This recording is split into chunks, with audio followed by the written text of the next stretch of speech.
So apparently the One Piece live action anime adaptation is like incredibly racist. Welcome back, nerds, to the More Than a Cartoon podcast. I'm your host, Dr. Applesauce, joined today by my co-host, Kyle. And today we're going to jump into the sauce. I'm going to jump into these dirty waters that all these people online are talking about, and the quote-unquote racism and quote-unquote race swapping that is surrounding the One Piece live action anime adaptation. And you might not be able to predict what I'm actually going to say about this. This is going to be an interesting topic, but Kyle, I'll just give you a point before I start ranting. Like what do you, I'm sure you've heard some of this, and you know that I have like a lot to say about it. What do you think about all this that's going around with the midwits on the internet that seem to know everything and never go outside and play any sports or get any sun? I mean, straight off the dome, what you said, I was thinking in my head the whole time, I'm like, we're still talking about this? This is still going on? Because, I mean, when we heard season 2 was coming out and what was going to be season 2, the casting list for season 2, everyone lost their loving minds. Yeah. Then that live action comes out, which, honestly, doing really well. Yeah. But it's also done something to me, personally, I didn't think would ever happen, good and bad. But I don't think race is a problem, but for some people it is with the live action. I don't understand why. Yeah, it really was a big deal. Like once castings were confirmed, specifically with Vivi, and then it was a big deal, and then it went away, and then as soon as the season 2 actually came out, and people saw Vivi again, it resurfaced, and then people started talking about Brooke. Which Brooke was shown, which is a whole separate issue because canonically we shouldn't have seen Brooke at this point. So they did like a non-canon like flashback that wasn't really in the anime, but it showed Brooke. And Brooke is black, which was a whole other issue. And so that kind of brought it back up. And honestly, people haven't, by the time you guys are seeing this or listening to it, unless something else happens in the meantime, which totally could. It hasn't been a huge topic for like the past few days, but it is something that I wanted to bring up because it's a big thing that is important to me, and you guys will find out why. And I think it's very relevant because this is something that happens a lot, but with the One Piece live action specifically, there's nuance to it that I think makes it really different, right? So we're just going to kind of go on a storytelling journey today, okay? So essentially, once people saw the casting for Vivi, they saw that Vivi was cast the actress that was cast for Vivi was a darker skinned actress of Indian descent. A lot of people were mad because Vivi is a white character, right? And then when people saw that Brooke was cast as a black man, people were mad because Brooke is supposed to be a white character apparently, but there's some things about this that are really interesting, and I'll try and break them down. First and foremost, like I said, there's so much nuance to this. So please interrupt if you want to interrupt. If you have any questions, I'm here to learn. Just let me know. But I've done, if you can't tell, I've gone down the rabbit hole on this, okay? No, you're excited, man. We might learn a few things today, guys. Yeah. But essentially, in the world of One Piece, right? They're sailing around on the Grand Line, and there's all these different islands. And the vision of this world that Oda has created is that every island is quote unquote a different nation, right? And so the people of a specific island are meant to be inspired by a different nation, whatever that may be. Therefore, meaning the people that come from those islands are inspired by, different nationalities, different ethnicities, so on and so forth, right? And essentially, and this is my personal view, I don't know if Oda's gone on record to say this, but my personal view is Oda has basically made a cast out of the Straw Hats that are, these characters represent all different nationalities, bringing them all together to a common goal. And I think that's a beautiful thing. I think that's awesome. I love that. So all that to preface that to say, in the manga, when manga is written or drawn or printed, 90% of characters are what? Yes. What color are 90% of characters in manga? So if we're being like realistic, it's black and white because that's what's on the pictures. But then at the same time, if we're going off of manga, they're going to be mainly Japanese descent, or I would say I'm just saying maybe some German. The color of their skin will be black and white. And I'm not talking about One Piece manga. I'm talking about manga in general. Yeah, they're black and white. 90% of the characters are white in manga because black ink is more expensive. That's relevant for this, okay? Because people say, well, in the manga she was white. Okay, yes. Now we get to the One Piece anime, right? You have to understand there were things that happened between Oda getting the anime created and then liberties that were taken with the anime, and people's skin colors change. And you have to understand also Oda didn't have as much power over what was happening with the anime when the anime started being done as he does now with the live action, where he is like directly involved in either advising or helping make selections on cast choices, so on and so forth. So people got mad about Vivi's casting being a darker skinned woman when in the anime and the manga, Vivi is pale, right? But Oda has gone on record to say that like his intention was for her nationality to be Egyptian. Vivi is from Alabasta, and if you're listening and you've really done any research on this topic, you're probably gonna be like, Will, I've heard all of this. Yes, just bear with me, okay? In the country of Alabasta, the island of Alabasta, where Vivi's from, it is a desert nation that is dry, sunny, and like obviously when they get there, it's been taken over by snow, all this crap. But historically, it's dry, hot, arid, sunny. People that live in the desert, that live in really hot areas, what does their skin look like? Do they look like us mostly, or do they look different than us? No, I mean they could be inside all day long and they still would have more skin, like tan than I am, because they're going to be a darker complexion, right? Ranging from maybe somebody in that culture who's considered light skinned might be a little bit darker than me, up to somebody that's really, really dark, like somebody that lives in Africa or something and has a really, really dark skin tone, right? So it was always interesting that Vivi was this white skinned princess when her dad is brown. All the people in her nation are brown. She's meant to be Egyptian, right? So they cast an actress that's dark skinned that could pass as being somebody from, an Egyptian desert island area, right? Makes sense, right? To me, it makes sense. And there was a lot of debate over that, and a lot of people upset because they're like, Vivi's supposed to be white, this, that, and the other. And a lot of people not really understanding that Oda's actually come forward and said, like, no, all these characters have different nationalities. Like Luffy is supposed to be Brazilian, right? So Inoki Godoy is Mexican. He can portray this character properly, right? Sanji is supposed to be Swedish. So the character Taz is actually Australian, so he's not actually Swedish, but he can portray somebody that's supposed to look Swedish well, right? Really? I thought he was trying to be more French.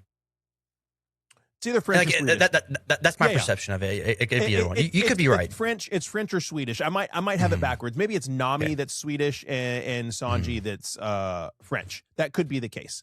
But all that I'm getting at is he's gone on record to say, hey, these are the nationalities of all these different characters. So that's the whole Vivi thing, right? And the thing that a lot of people are upset about is they're like, oh, this is just Hollywood being Hollywood. Doing the race swapping for the sake of like making characters whatever color they want to make it. This is just that race swapping BS. And I'll be the first one to say, I despise when that happens. Really? I despise when studios race swap characters with no explanation just for the reason of we want to change who this is. I have gone on record on this podcast many times to say that my first true allegiance is to stay true to the original story, right? If you're adapting the original story and the original story is what was popular, you should not change the original story. That goes from changing like actual plot devices and actual things happening in the story to just changing characters' races for whatever reason. I am absolutely wholly and fully against it. Right. But the One Piece live action is in a different area because what we have is we have the creator saying, hey, these are the nationalities I actually intended for these characters to be. And I'd like to cast actors that represent these nationalities properly, or at least represent them well, because I wasn't able to do that in the anime for whatever reason, right? And people will argue, well, in the anime, Vivi was white. You know who else was pretty darn white in the manga in the anime? Usopp, who's supposed to be from Africa. Like, he's pretty darn light-skinned in the anime. And he's as white as Vivi is in the manga, but he is from Africa, and people always say, well, he's supposed to be black. It's just a little aside right there. But So my first even point, Nico Robin's supposed to be apparently from Russia. Russian, Nami is Sweden. Luffy is Brazil. Okay, so you have Smoke from USA, and then it was French for Sanji. Okay. So I got Sanji and Nami backwards, Mhm, and then even the actress that is playing Nico Robin, they cast a Russian actress. Cool, right? Mhm. I think that's great. So this is different. This isn't Wait, race swapping. So I'm sorry to interrupt, but Chopper's supposed to be Canadian? Yes. And then Frankie is supposed to be American. Huh. Yeah. Interesting, right? Okay. So I can understand why we're trying to cast these characters in ways that represent the nationality that Oda says they're supposed to come from. That's why this is different. This isn't just Hollywood race swapping for the sake of race swapping, right? Mhm. This isn't Hollywood. Here we go, right? This isn't Magic the Gathering, who's making Aragorn in their Magic the Gathering Universes Beyond expansion black because they want to make him black. That's not that, right? Because Aragorn was white in the books, in the movies, and in this Magic the Gathering TCG, they made him black for some reason. I don't know why, but they did. Whatever, okay? This isn't that. This is... So those are words that you said. They were fluent words. I had no idea what you just said, though. So Magic the Gathering has a subset of... I know Magic the Gathering. All right, I'm sorry, but that's... They have Universes Beyond, which is when they do collaborations with other universes. Transformers, Avatar The Last Airbender, Spider-Man, Teenage Mutant Turtles, Lord of the Rings. They did one with Lord of the Rings. Why? All the cards that have Aragorn on them, he's black. Yeah. What? Why? Weird. Yeah, that's a great question. But what I'm saying is this isn't that. This is actually trying to portray the correct nationalities, right? And a lot of people are upset because they're saying this is just race swapping for the sake of race swapping. And I'm the first person to be against that. But when you actually look at what's going on here, they're actually trying to tell the story accurately the way Oda wanted it. So that's the nice 15-minute long preface to kind of everything else that sets up. And even furthermore, what's interesting is the content that I've made about this and talked about it. I've had the Netflix executive who's in charge of One Piece DM me on Instagram and be like, your videos are spot on. It's exactly what's going on. It's exactly what we're trying to do. I'm like, oh, that's cool, right? That's awesome. So my first point, what are your thoughts about that? Yeah. No, I think the problem you have to realize with live action that I enjoy the most with anime is world building, right? How can you do that with live action? It's not as easy as it is you think it would be in anime. I think what Oda is doing is trying to take a piece of what makes anime so good, world building, and bringing that to the live action. So giving these characters different nationalities makes it simpler for us to understand that they all come from different regions. So maybe to expand our vision or our viewpoint on it to being, they're not all just from, as we would assume, if this is a Japanese manga, they're all from Japan. No, they're all from different parts of the world coming together and all forming a crew, all following their dreams, that's what they're all doing. But they all have different dreams, and that kind of makes it, and it expands my vision on it. And I noticed it very, very fast because once I realized that, with Sanji specifically, once I realized he was trying to go more on the French route, and then you had Zoro, who's Japanese, and then obviously with Luffy being Brazilian, but at the time I didn't know it was Brazilian. I was just thinking Hispanic route. I was like, you have all these different nationalities coming together, which also makes me wonder too. And they never really make this clear in, anime, manga, or even in TV shows. How does everyone speak the same language then? How does that happen? It's fiction. Don't get me wrong. Yeah. I love it. But one thing I do like about anime though is that, they have, when someone gets isekai, it's like, how do I speak this language? How can I understand Elvish language? But then you got isekai. But it's isekai. Okay, loophole. Yeah, you just run with it. But interesting tangent about Mushoku I don't know that. Is when Mushoku Tensei, when Rudeus was reincarnated, he didn't understand the language. He had to learn it all over again. To learn what a beautiful little, just like a little piece of that anime. That's just like you said. There's a little bit of a plot hole where it's like everybody speaks the same language. How is that possible? I got reincarnated to this world and I can talk to elves and dwarves and minotaurs, and we all speak the same common tongue by some magical thing, right? But in Mushoku Tensei, when Rudy is reincarnated, he doesn't understand their language. What a cool little, just a cool little Easter egg. And another finger in the eye of people that are like, Mushoku Tensei is for PDFs. No, you just don't know Tensei. No, they don't understand it. You just don't know how to actually look at a complex story and understand that Rudy isn't meant to be the main character that you're supposed to love. It's not about who he is. It's about how he's changing and becoming a better person, right? I see isekai rooted as two things. One, as the name it comes from, is life in another world. Yep. And then also starting a new life. Yep. That's what I see isekai as. And they're doing both of those. All right. He is starting from scratch. So he's not forgetting his past, but he's trying to do a clean slate. He's trying to fix his wrong. And I see that. Of course, he's going to slip up here and there. We all slip up here and there. But I do love the character growth and character development of it. So this is a fresh start for him. And the fact that people are upset with the fact of what he did in his past, I said, you shouldn't forget it. You should be upset. But you're going to hold that over. And when you clearly see this man, he's dead. He's in a new world. He's trying to start over again. That's the whole point of isekai. That's what it's meant. It's supposed to be a fresh start, a new beginning. But people don't realize that. There's interesting little plot device about Mushoku Tensei that I thought, kind of piggyback onto what you were saying really well. Back into One Piece, I'll tell you this right off before you get into your next point. I mentioned earlier how One Piece has done something to me I didn't think was going to happen. Okay. Before I say that, I will tell you this right now. The live action is great. Season 2, love it. The only downside I have about it, though, is I feel like from season 1 to season 2 of One Piece, there has been a huge downfall and downgrade. They nerfed the characters so bad. I think the only ones that have been consistent and still my favorite are Sanji and Zoro. All right. I love the effort that Sanji has put into his character on screen and off screen. I love the effect and Zoro has done, putting on all that muscle, all that. Dude, he got jacked. He got huge for this role. He did all of this. But I mean, you could say peptides, steroids, whatever. That's fine. That's fine. You can claim that. But he put in the effort. But also, my favorite nuance that they gave to Zoro this season is Zoro's misdirection. Yeah. Him getting lost. And every time sense of direction. And he just starts wandering off. I love it. Yeah. I love it. For me, every time I saw Zoro or Sanji, it just stole my attention from anything else. Yeah. I will say though, the two characters that were nerfed the most was Luffy and Nami.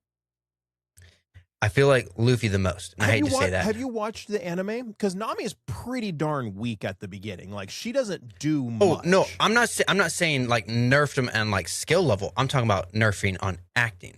Because I think these are great actors. They're phenomenal actors. All right, do not get me wrong. But for some reason, I feel like they are doing the most or least. Okay, Nami. I feel like Nami downgraded on her acting on this for some reason.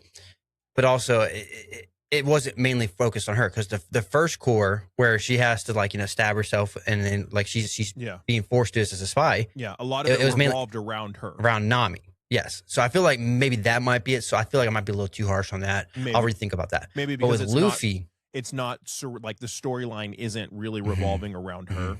Yeah. We're introducing Chopper and things are happening with Luffy and stuff like that. Yeah.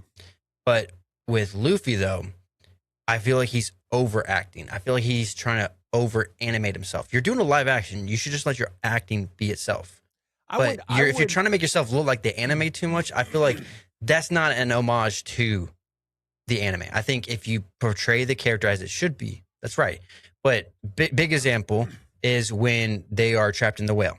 Right now, I've not seen One Piece, so I don't know how long that time period is. But I'm assuming it was, since it's an arc, it was a long time period. So when he sees his friend and he's like woohoo, and he's voice crack and he's just over the top, and you just see Luffy just doing the most, I think it's just a little too much acting. But then you have Nami just there like, hey, how you doing? Like, if you're excited, it's just like she's doing too little, he's doing too much. Can we find a middle ground? Maybe that's where it is. That's just my point of view. Or it maybe just because I'm just so obsessed with Sanji and Zoro that I'm not paying attention to them as much as I should be. Yeah. I would rebut that and just say that I think Luffy's actor, because Luffy is very, very boisterous and very exuberant in the anime. Super goofy, super all the time out there, super, kind of, I wouldn't say dim-witted, but just very simple in the way his mind works, and constantly happy and encouraging, right? And so I feel like the actor is trying to exemplify that, and I think he's doing it well. And because, and even I'll say this, it's a little cringe to me, but I feel like Luffy's character is a little cringe in that he's always so constantly positive. Even when I'm watching the anime, I'm like, yeah, you're a little cringe, bro, but like you're super inspiring, everything. It's like cringe, but you love it, right? Is the way I look at it. I get the same feeling from the live action. I think what is his name before I go on? It's weird for me not to know it. Godoy. Inoki Denoy, he said? Godoy. Inoki Godoy. I might be mispronouncing it, but yeah. All right. Inoki. He is doing a phenomenal job with Luffy. I'm going to say that right now. All right. This is also pointing out I've not seen the anime. So this is just me going off of just watching the live action. He's doing a phenomenal job with Luffy. And I'll say this right now too. I enjoy him and his personality off camera more. I feel like that's more of what Luffy, because he is very energetic. He is very happy. His personality definitely shows to be Luffy. But if you could just maybe when he's off camera, just amplify it a little bit more. I think that's where that sweet spot we can get, like the perfect live action version of Luffy. Yeah. But like I said, I've not seen the anime, so I do not know. But here's my second point, though. The thing that this season 2 has done for me that I didn't think was possible. All right, I never thought it was possible, but I'm planning on starting to watch One Piece. And that is the entire purpose of the One Piece live action. We have all these diehard One Piece fans saying that it's not perfect because it's not like this, and it's not perfect because it's not like this. The One Piece live action wasn't made for the diehard One Piece manga and anime fans. It's made for the people that just said, I can never watch 1,000 episodes of One Piece, or it's made for the people that are like, I mean, I think One Piece is okay. I'm kind of interested. That's who it's made for. And it's made for those people exactly for the reason you just said. I like this story enough that I think I'll start watching the anime, which is exactly what happened to me after season 1. I was like, you know what? This is pretty good, because at that point I'd watched, like, season 1 encompasses, I think, the first 60 episodes or something. And I was like, so that literally season 1 ended where I had stopped watching the anime, which was really funny. And I was like, okay, this is pretty good. Right. I think I want to start watching it again. And my sons were like, hey, we want to watch this too. And so we started watching it, and we're up to Thriller Bark, which is like 350 or something like that. Jeez. And that's exactly what the One Piece live action was made for, was for that perspective. Because season 1 for me was a little bit of a letdown. Okay. I enjoyed it. Don't get me wrong. It was a little bit of a letdown. But for some reason, watching season 2, and it all goes back to what I said, world building. Yeah. For some reason, I'm experiencing this world and how vast it is, like how each island is going to be something different, a different story. I'll be honest, and I know people have said this for years, and I just didn't want to listen, but actually seeing it happen, it's one of the things, like, it's until you experience it. Yeah. I think I'm going to make the journey, and I'm not going to dive in as authentic as people would want me to. I'm sorry, but we're baby steps. All right. For right now, I think I'm going to do One Piece instead of One Piece. Yeah, sure. Whatever you got to do. I mean, exactly. I mean, it makes it, there's a lot to consume. So the next thing that's interesting that had a lot of people up in arms about One Piece, the live action, is we got that, like I said, we get a non-canon flashback that shows Bink's crew. And I think that's the right name, but it shows the pirate crew that Brooke is a part of. So Brooke is one of the Straw Hats, and Brooke gets introduced after Enies Lobby, where Enies Lobby is where Nico Robin is fully recruited to the Straw Hats. So Brooke gets introduced in the arc after that. So we're, hundreds and hundreds of episodes away. You never even see him at all. Well, there's a non-canon flashback that shows Brooke in this crew, but Brooke's human. Okay. Brooke is a skeleton, because he ate, the second life devil fruit or something. And what his devil fruit did is it gave him, basically, when he died, he can come back to life. But he comes back as a skeleton, right? So we see a flashback of Brooke, and it's obviously him because he goes the woo-hoo-hoo-hoo thing, and he plays the violin, and he has the hair and the top hat, but he's black. And people lose their minds about it. And I'm kind of looking at it, and I'm like, I mean, I just always thought, because you do get flashbacks at the appropriate time that show him when he was alive. He's called the Soul King. He plays music. He has a giant afro. And I just thought, I mean, he's kind of like, he looks white or lighter in the anime. And I always thought, this was like a light-skinned black dude is what it looks like to me. Like, that's what I always thought. And so they made him black, and I was like, whatever, who cares? It makes sense to me, at least. It's not like they made, this is going to sound racist as hell. It's not like they made him Asian or something, right? Which would be really weird and really out there, because it wouldn't make sense with the Afro and the Soul King and all that. So that was the next thing that happened that made people really kind of lose their minds. But like, at least, and they're like, okay, hey, we're race swapping again, blah, blah, blah. I'm like, well, if we dive in, there's actually like a reasoning behind this, right? I don't know. I mean, I don't, like I said, again, I've not seen the anime, but for me, I always assumed that he was. Right. Makes sense. And you see him in the anime, like before he dies, very few times. And I always just assumed he was a very light-skinned black dude. That's what I thought. I'm looking at the anime right now. Oh, okay. I see him with this skin. Yeah. Okay. Okay, now I understand. Okay, because I've only seen him as a skeleton. Right. I understand what you're talking about now. Okay. But like, that's all flashbacks, right? So anyways, that was the next thing that made people freak out. And so I dug into it. I'm like, if you look at it, there's actually there is some reasoning behind it that helps it make sense. So that was the next thing. And then the next thing that people were flipping out about is we have, I think I read something that said like, people were making, it's really funny to say. Basically, Gooners are mad about Nami in One Piece. My people are mad? What? Yeah, they're mad about Nami because I know you're talking about now. She's not as her personality isn't as boisterous as it is in the anime. I guess. No, that's messed up for them. I'll say this. This is messed up. All right, my people, listen. I'm talking to you. Okay, this is wrong. You can do all you want when it talks about anime, but this is actual people. This is wrong. Yeah. And then there was like people making AI of like how she should look. I was like, all right, come on, like this is wrong. Yeah. Do you not know what you're doing to this person right now mentally? She's like, she loves this role. She does a good job. And like, furthermore, every woman in One Piece that's part of the Straw Hats is so unrealistically designed in the anime. They all look the same, and it's very unrealistic. I knew from the beginning, I was like, there's clearly no way like all these women are going to look like this. Like it's not possible. It's not possible for them to look like this. So next weird piece of One Piece drama, right? But on the topic of Gooners, if you pay attention to season 2, okay, anybody that's a One Piece fan knows that, you know, One Piece has the classic fan service, right? You get a little jiggle physics here, you get a little jiggle physics there. You have Brooke asking very politely to see people's panties. It's classy, right? Right. Classy. Yeah. It's not raunchy. Like, you know, like it's like when you drink your tea, you have pinky up. Yes, you're asking to see ladies' panties with your pinky up instead of blowing women's clothes off with speakers that are so loud that they just go right. Like so. Yeah, there's some classiness there, right?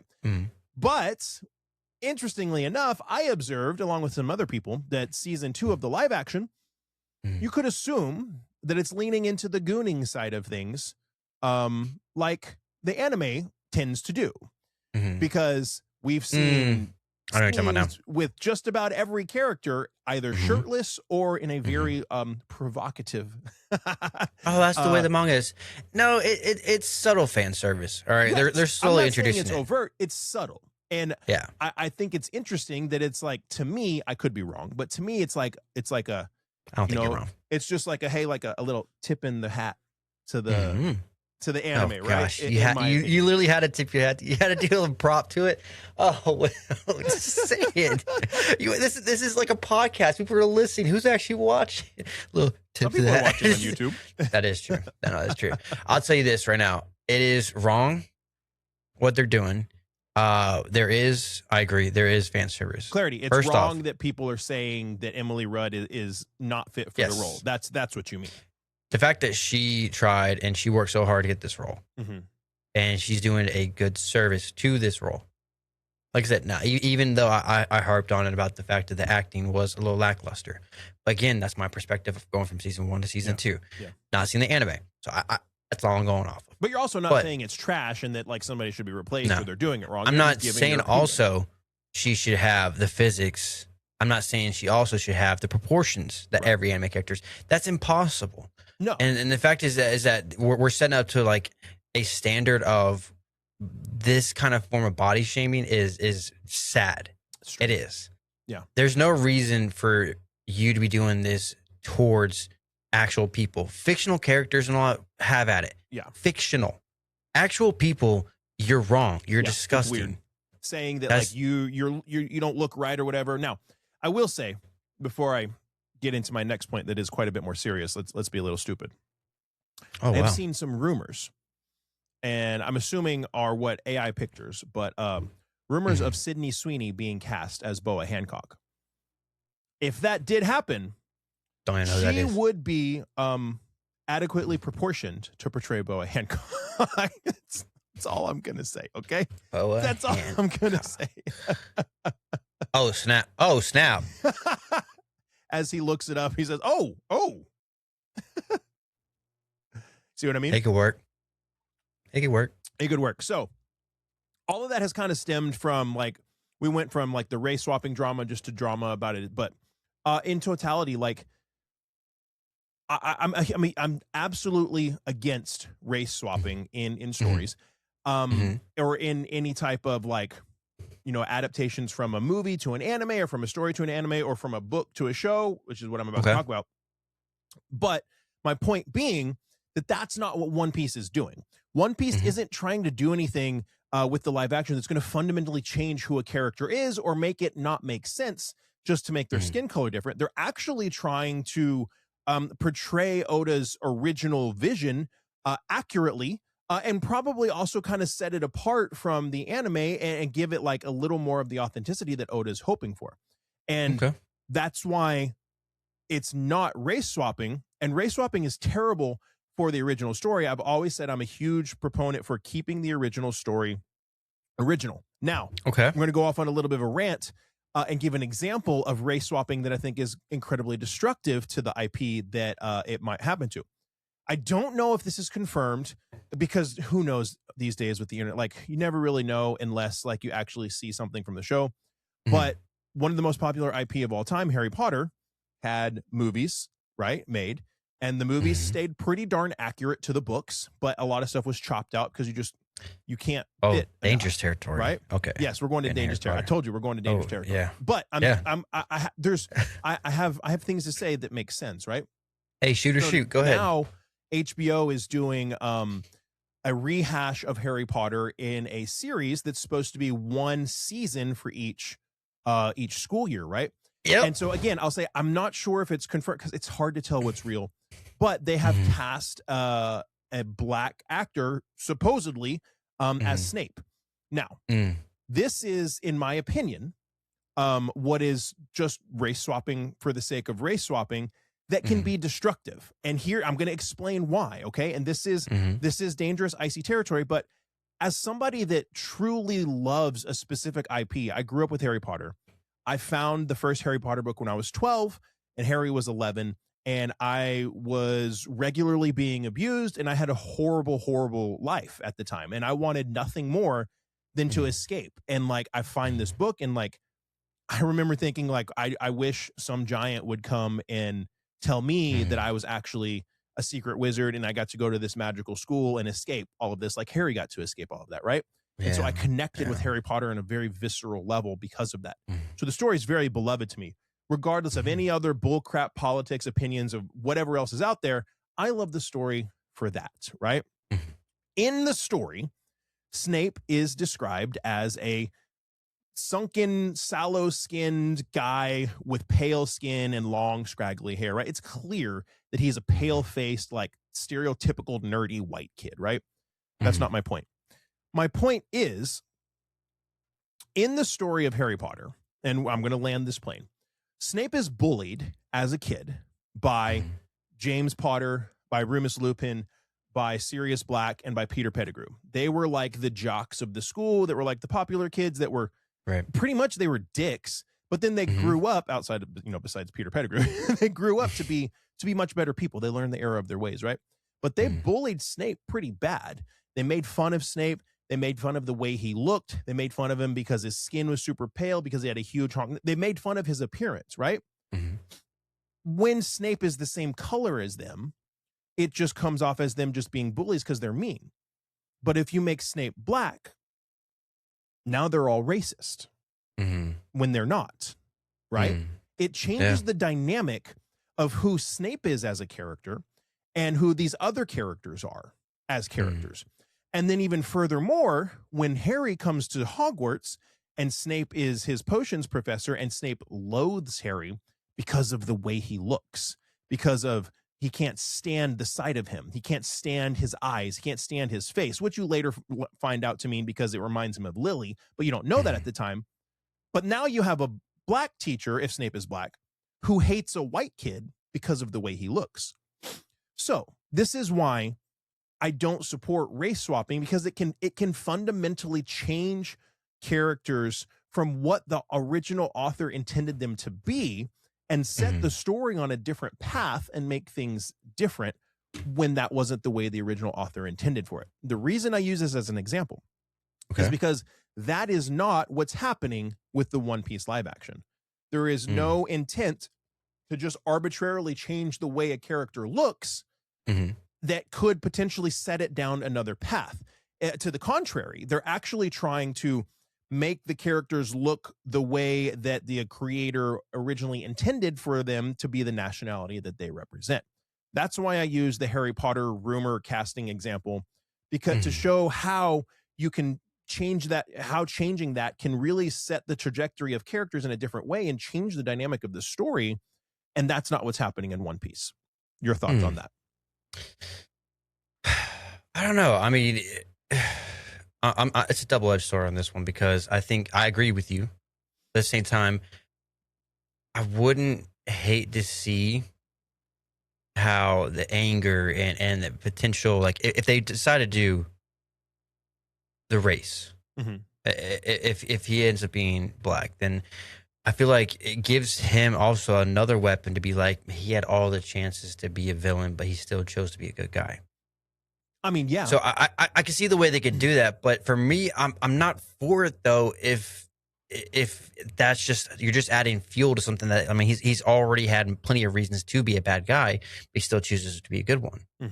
So I think you're just adding, stoking a fire that's already lit. But even to that point, that still changes who Snape is as a character, because that's not why Snape's a good guy.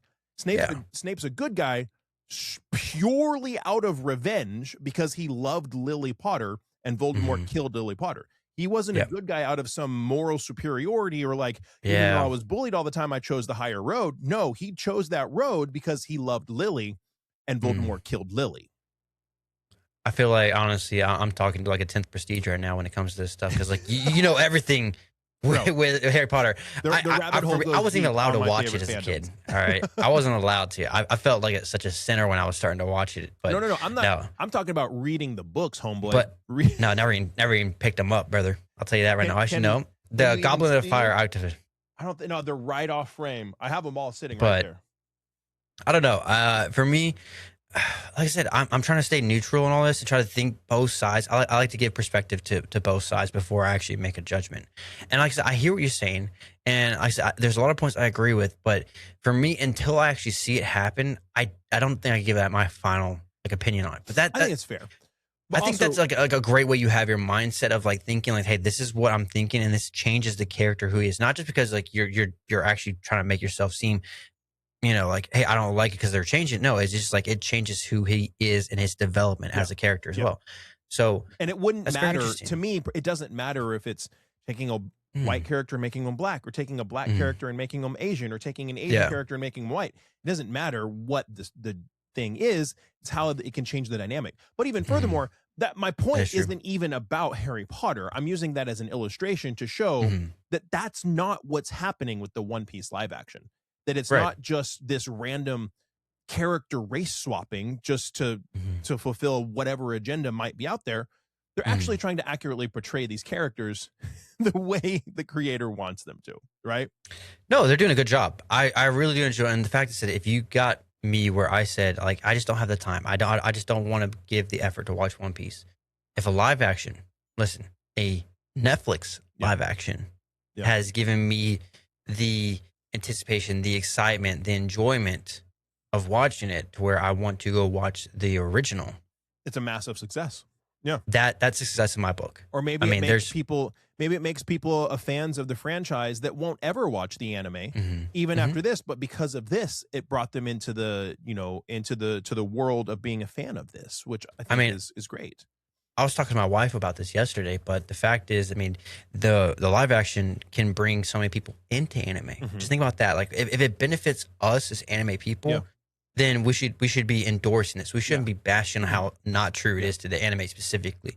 No, if it's getting other people, like I said, for me, who watches anime, who loves anime, getting me to want to watch the original anime, what's wrong with that? I mean, that like, for me, it's been a long process to get my wife into anime. And I'll tell you right now, it was movies originally where I started. K-dramas also here and there, kind of got her into it. And what really broke the seal was Solo Leveling. I kind of begged and pleaded because I was just enjoying it so much. I just wanted her to do it. And she fell in love with it, probably more than I did, actually. Then I decided to take on the challenge of getting her to watch Attack on Titan. So much that where she understands and she loves it now. Yeah. And she's open to find more anime, but she is so smart, and she realizes the fact that she watched probably one of the best animes, in my opinion, of all time, that she's like, I don't think there's going to be anything that'll match Attack on Titan, but I'm excited to find something else. Yeah, that's such a great perspective. Good, and there's never going to be anything that's just like Attack on Titan, but there's plenty of other things that are great stories, right? The fact is that it was a slow build. You know, it took her from watching movies and K-dramas, and then also, you know, Alice in Borderland, which was based off a manga that they made a Netflix live adaptation. So that right there, it was a slow build. So if that got her into animes, it could do for other people. So I'm excited to see what happens. I think that's the cool point about it too. Another point of view I also came up with is that Oda, I think he's only told one person what the One Piece is. Yeah. So no one really knows except for just one person. I think there's just in case he dies. Just in case he dies, somebody can like let's wrap it up. Manga writers, they don't have great lifespans. They really don't. So just in case you have a manga that's been going on for 30 years almost. Yeah. And you got to tell somebody. I mean, who knows? It's just a matter of time. But the fact is, was it true? I think, did he actually take what the One Piece is and drop it in the ocean? So he did. He dropped something. So I don't know if he actually dropped what the One Piece is in that box. Like he's like, hey, I'm actually putting the answer and then doing that. I'm not sure, but he dropped something. But I was telling my wife about that. She's like, that is insane. I was like, there's people out there who are going to be spending hundreds of thousands of dollars or even millions of dollars just to go down there and find it. Yeah. She's like, no, there's no way. I was like, you do not understand how massive One Piece is. Specifically is doing it. He's trying to recruit a team of 40 to 50 content creators. Exactly. To join him. That's what I told her. I was like, I Show Speed is doing. She's like, who's that? Granted, like I said, he's not in the sphere that we're in. He's just the most popular IRL streamer in the world. I was like, he is influential. He knows Ronaldo, the most famous probably athlete of all time, on a first name basis, practically. That's insane. He played, and the fact that he is the only person that I know of to this date that has the permission to stream. Show Speed has the permission to stream One Piece. Oda has granted him access to do that. He can't get copyright struck for doing that. Imagine the power that you have. But also, she's like, why would you do that? Because if someone who has 100,000 viewers starts playing your anime, that might get other people to watch it. And the fact is, you could take that L take the loss of money that you potentially could be doing, but then you're making so many fans. You're converting so many people. They're gonna buy merchandise. They're actually gonna watch the real thing. You probably just doubled your viewership, maybe even tripled your viewership. It's smart. It's a smart marketing thing. But the fact is, to have so much influence on that, that's crazy. That is crazy to think about. But also, it just makes me want to understand though, how good is this anime then? How good is it? That's why all this stuff, I think, just all collectively has come to the realization for me to be like, yeah, I need to watch this anime. I was against watching it for a long time. I was very, very vocal, like, hey, I don't, I just think it's too long. I think it's ridiculous how long it is. But I will admit now that I've started, and I wouldn't have started watching it had my sons not asked me to, like, hey, I want to watch this with you. And that's why I started, you know what, I'll do it because I want to do this with you guys. But then it gets to a point where where, you know, about 300 episodes in, where I'm like, okay, I see what's going on. I'm really excited. Like I'm really into this now. And, you know, I will still agree. It is very long. It's impossible to ask somebody to commit to that, but size matters though. I mean, that's the way I see it. I mean, you know, it's not what everybody says, but I know it does for me. I compensate like crazy. So what I want to get into the next point, I want to talk about compensating. That's a great transition right there. I want to talk about the worst animes that have come out this season. There have been some terrible ones. Specifically, I want some freaking understanding. I want to know why. Because I've watched these, and one of them, I'll tell you right now, hopefully he's listening. I'll pay homage to my buddy. He put me on this. Reason why is because we lost a bet. And this one right here, girlies, tell me. Dark Moon. Will, have you ever heard of Dark Moon? No, never even heard of it. The girlies have. Okay, girls, this is me and you talking right now. Dark Moon is good and bad. It is something that has caused people, and it's going crazy for some reason, that girls and other people have been buying Crunchyroll subscriptions just to watch this anime. Dark Moon? You have a female who has supernatural abilities, okay, but she hates vampires. Goes to this school that's not supposed to allow vampires. Who does she run into the first couple of people? Full on like 7, 8 brothers that are all vampires. Well, one's a hybrid. He's a vampire and werewolf. It's very highly rated. 4.7 stars with 15,000 reviews. I'll tell you right now, it is not good. It is not good. I mean, the romance. Moon, the Blood Altar. Is this the one that people are saying is like Demon Slayer rom-com? Demon Slayer rom-com. Explain to me first before I want to hear what you No, I've just been seeing things about a new anime that people are saying is like Demon Slayer if it was romance. And I'm like, huh, what is that? I'm just curious if that's what this is. Maybe. So pretty much all of these boys, gorgeous as hell, beautiful, love them. They are K-pop idol looking men that are at a high school. There's not a flaw to any one of them. They all have something like, you know what? You talk to me, we're going to bed. Like, that's it, right? The issue I have with this, especially dubbed, and the story. The dub is horrendous, and the story isn't making sense. Now, this could be me not fully paying attention at one point, but at one point... I might have to check this out for research purposes just to see... they're vampires. Oh, yeah, no, this is what happened. So she hates vampires, right? Yes, she hates vampires. So they're all vampires, but there's also werewolves. Let's just point that out, okay? Twilight? Vampire, yes, Twilight as hell. Twilight. Now, here's the thing. So imagine Twilight, if you've seen Twilight, but then also add anime-esque to it. Okay. In a school. That's what you need to understand. It's literally, you have werewolves fighting for her, and they have vampires fighting for her. But also you have like another set of vampires that also want her. Sounds like some of those fantasy smut novels that women like to read these days. Yeah, no, I can understand that. I mean, I said they are gorgeous men. The problem I have with this is that my buddy, he watched it and he said, I couldn't even get through the first episode. He got like 9 minutes into it and he had to stop. And I was like, dude, I bet I could get at least 3 episodes into it. And he's like, if you do that, then I get to pick his anime. Because there's one anime I've been wanting him to watch. I watched the first episode. I was like, it's not that bad. He's like, how can you watch this? I watched the second one. Like, it's not that bad. Watch the third one. It's not bad. It predominantly got worse as I watched it. Don't get me wrong. How is it so highly rated then? Is it just like I do not understand watching it? Yes. Huh. And guilty is present. I like it because of the men too. Guilty. That they're gorgeous, right? But they have nothing to add to the story. Nothing, okay? One guy, I can have powers of shadows. One guy can like, walk on the air. There's another guy who can walk on the walls. There's another guy who can have fire come out. And there's one who can do telepathy, but apparently all of them can do telepathy for some reason. So, but one has specifically. And then it makes me mad.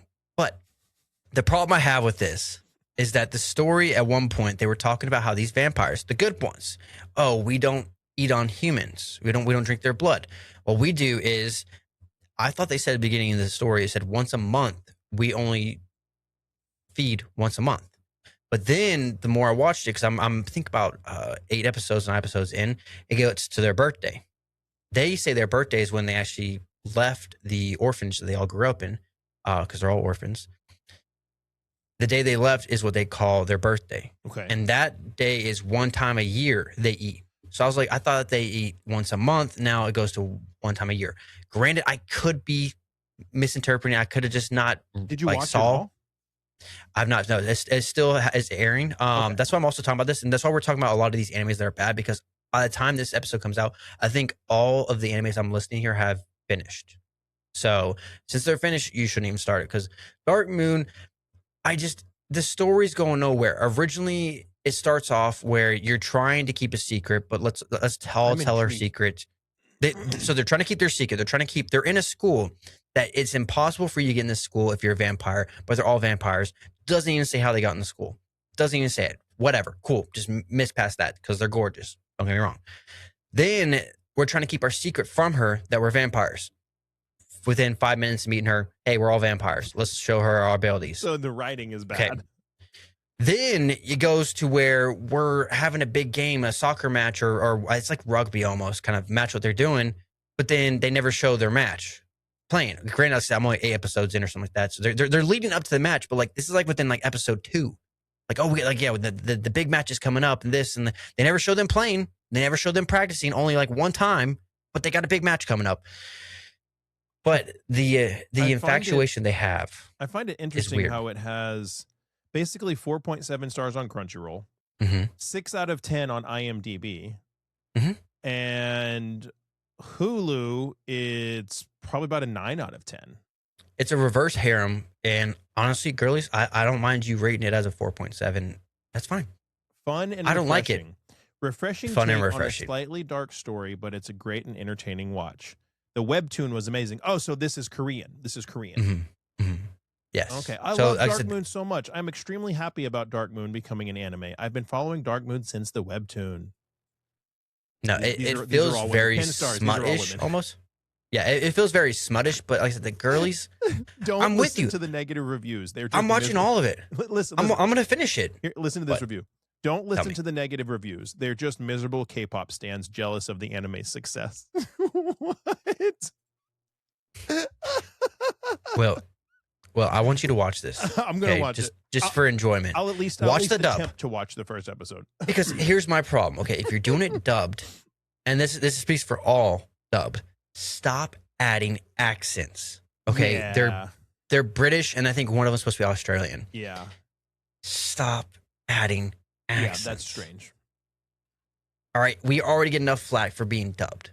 Just do it. Just do it. Yep. Okay. All right. I can't stand when they do it. It's a problem. This show, Dark Moon. I don't know. I'm gonna finish it. All right. I'm too far in. One I dropped, and you already know I talked about it, was Roll Over and Die. Hated it. Yeah. Hated it. A lot of people I just don't understand why people that one too, because I think we made a short on that, and people like kind of agreed with you. I don't understand it though. I don't understand the hype around it. Dark Moon, I said, girlies, I see you. Roll Over and Die. It's supposed to be Yuri, but at the same time, it's not. And I just don't understand how her ability is reversal. Okay, got it. But it just seems too convenient, and it just seems like it's lacking something for me to enjoy it. I really do. There's something about the story I just couldn't get attached to. But everyone said it was so good. It was so great. But it just seemed pretty basic and bland. Did you ever watch Journal with Witch? No, but I do know about it. That's a very wholesome one, though. I watched the first episode, and I was like, objectively, this is good, but like it doesn't seem like it's going to be a good time. It seems like it's going to be a depressing time, right? Like it's going to make me feel bad and be sad, and that's just not what I look for in anime or in any show. And I know some people like to watch shows like that, and that's great.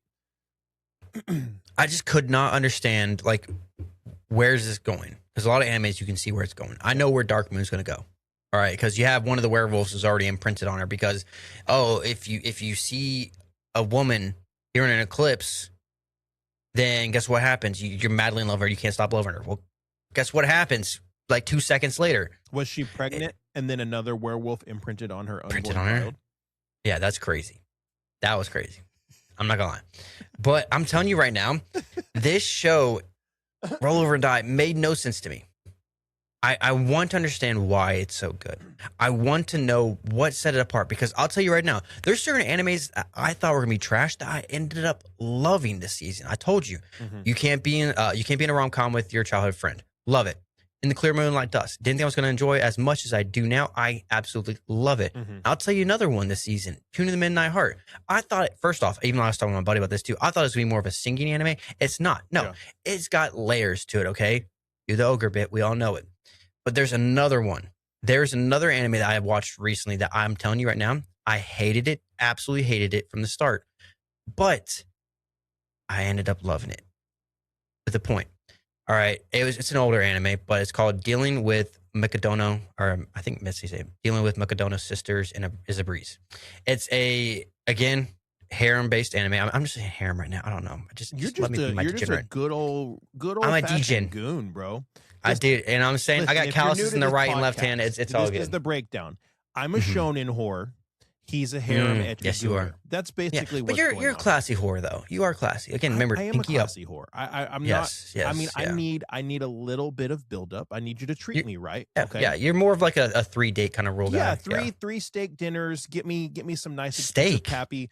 Yeah, 3 steak dinners, some nice expensive Pappy Van Winkle bourbon, and then we'll see where we're going, right? Yo, you need to be liking, commenting, and sharing this podcast right now, because we need to get monetized ASAP to be paying for this guy. Horrible. Gosh, steak. Oh yeah, bro. Good Lord. What's your favorite steak? Gosh. All right, if we're gonna do a little tangent, you should for me, like ribeye, hands down, ribeye, medium rare, beautiful. Yeah. Now, if you do it right, for me, I'm not a marinade. If anyone who marinates their steak, I'm telling you right now, if you marinate your steak, jump off a cliff. You don't need to. Just kidding. No, with the parachute. No, that's disgusting. Marinating a steak is bone-in ribeye, salt and pepper, medium. A little butter? A little bit of butter? Either cook it in butter or just put some butter on top. If you're cooking over an open flame, just drop a nice glob of butter on top of that. I'll glob it. Oh, boy. Yes. Yeah. Second choice would be a good New York strip. I'm not a fan of filet, because filet is just such a small piece. And yes, it is nice and tender, but it doesn't have as much flavor as I think. Also, as somebody that worked in steakhouses for many years. I just want to put as much meat in my mouth as I can. Yeah, that's just my mindset. Yep. I mean, $20 is $20, right? Put it in. But if you order your steak well done, there is a special place in the back of the restaurant for you.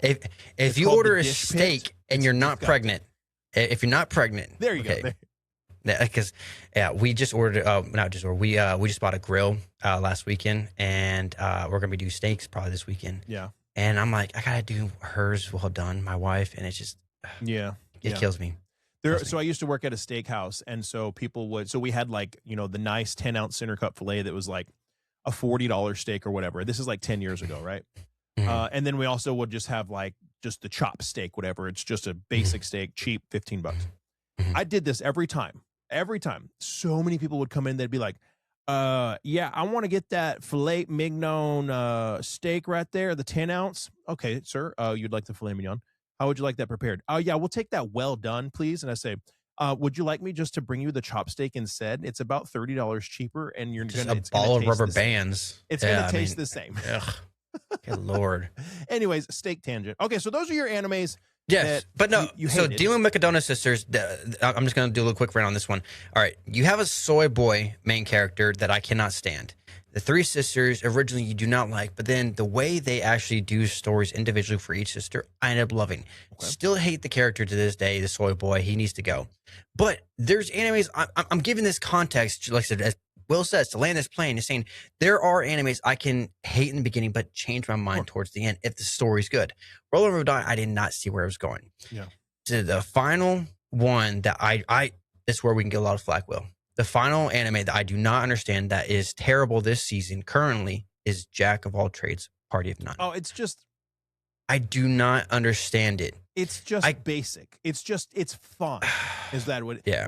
But what makes it so deplorable is that it's fine, but it just like it tickles that like almost being really cool. Like it's almost like doing something cool, but it's not.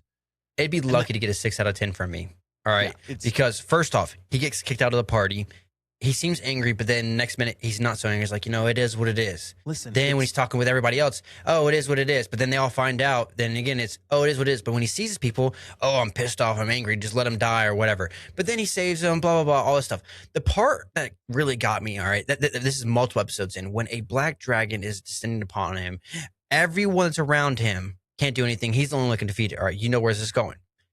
One of the strongest mages out there is like, hey, how can I help him? Either buff him or give him healing, right? Because the man's hurting himself. He's killing himself practically for this. She's trying to do that to him. He blocks and says, no, you're only in my way. How is her buffing you? Because you already 32 times maxed your ability. How's her buffing you or healing you a problem? Because sir, you are currently dying. You are currently dying. And you're like, no, I don't want your help. What do you have to prove? There's nothing that she can do is going to slow you down with that. I don't understand. If she was to get in the fight and distract the dragon, I could see how that's a problem. She's helping you, brother. It's the great value solo leveling is what it is. I do not understand this anime. Walmart. If it gets a 6 out of 10 from me, like I said, it just finished, I think, yesterday for when we're recording this. Yeah. I'm going to watch the last episode. How? I don't understand why everyone's obsessed. Because every time I see this anime... Because it started off strong. Like, episode on the 1 was site, strong. On the site that has sadly gone away, it was on the top 3 for like multiple weeks. I don't understand it. Might just tell you something about the average anime fan these days. I don't know. I just do not understand that one. There's so many other animes that have come out this season that are great. You know what's not pulling any punches this season that I just caught up with? I have 1 episode left, actually. Okay. Hell's Paradise. Oh, I kind of put that on the back burner because I enjoyed it so much. I want to binge it. Yeah. That's what I watched a little bit. And then I watched like 4 episodes last night. So I haven't watched it for several weeks. Okay. Yeah. I watched like 4 episodes last night. It's good. You mentioned some things about like season 2 kind of was a little bit slower. It's because season 1's like all gas, no breaks, just fight. And then you start to like uncover a little bit of the power system. And then season 2, they really start to dive into like, hey, here's the whole Ton thing and the power system and how all this works. And so they really kind of flesh that out as they go into some of these bigger battles. And it's good. I think we came to the conclusion though, I needed to wait for all the episodes to come out to binge it. Watch it all. Because I could enjoy it as much as I did the first season. Now, again, I want to know that training method. I want to understand that training method a little bit better. Bojujutsu? Yeah. I mean, that's how you end up with 4 kids. I don't know. I don't know anything about that. What's that like? Yeah. No, it's crazy, man. I really want to see how that one turns out. I don't know. I feel bad putting it on the back burner, but at the same time, I think it's the right thing to do. One, it's Mappa at Mappa's finest, right? And it's got the great action, the great fights, but it's not shallow. Like, it does a really decent job of like at least diving into every character's backstory at least a little bit. Like, you have some characters that like they're just going to die off, and so maybe you get a little bit of their backstory. But then you have other characters that are there for a while, or they're the main characters, and you start getting a lot of their backstory. And then in this last episode, so it's the second to last episode that's available, starts to dive into the backstory of like the main bad guys of the Tensen and like their creation and this whole process. And like, because you up until then you just see them as like, hey, they're these powerful, seemingly immortal beings that nobody can defeat, that they're just killing everybody. And then this shows you like, actually, hey, they weren't always like that. Like, they were children at one point, and like how they were trained and forced into these different roles to become like this. Really interesting. Like, that it does a good job of telling stories, kind of fleshing out characters to a certain extent, and has awesome fights. And it's very, very, very fun, very good. Oh yeah, 100%. Mappa at its finest, in my opinion. Well, I think this is where we need to end the episode, because if you've made it this far, there's 3 things. Okay, there's 3 questions I have to ask you. You've made it this far, you have to answer one of them, just flat out. Okay, 1, One Piece anime live action. Okay, how do you feel about it? All right. 2, with all the anime that came out this season, all right, which one's doing the best? And thirdly, which one's doing the worst? Because at this point, who knows? And maybe just a little tangent in there too. How did you feel about the shutdown? And we all know, if you know, the shutdown. That's something we probably need to talk about in the next episode, because I need to. Will, see, like I said, there's just something I need to tell Will that he might change his mind. Well, not really. He won't change his mind. But let's be honest. We've talked about this for so long. But next episode, we have two things specifically. I think you want to be here. If you're planning on being an anime content creator, you want to be here for the next episode, because I have questions and also maybe some answers for you guys in the next episode. So please be here for the next one. Remember to like, share, comment. And I feel like I want to know. Actually, fourth question. What kind of meat do you prefer in your mouth? Hey, that $20 is $20. But meaning like steak. All right, well, giving me the peace out, brother. All right, everybody. Hey, we just passed 1,000 followers on Spotify. That's a big deal. We are eligible to get that money. Hey, let's get that money so we can make. Dude, you're gonna get some steak dinners, dude. Right? You're gonna get those steak dinners now. No, I'm just kidding. But yeah, again, thank you guys for listening. The biggest thing you can do to support us is wherever you're listening, either follow or comment or whatever it may be. It's free for you to do that. It does help a lot. And we'll be back next week with some fun stuff. Until then, yeah, like I said, stay gooning. What's your favorite meat? $20 is $20.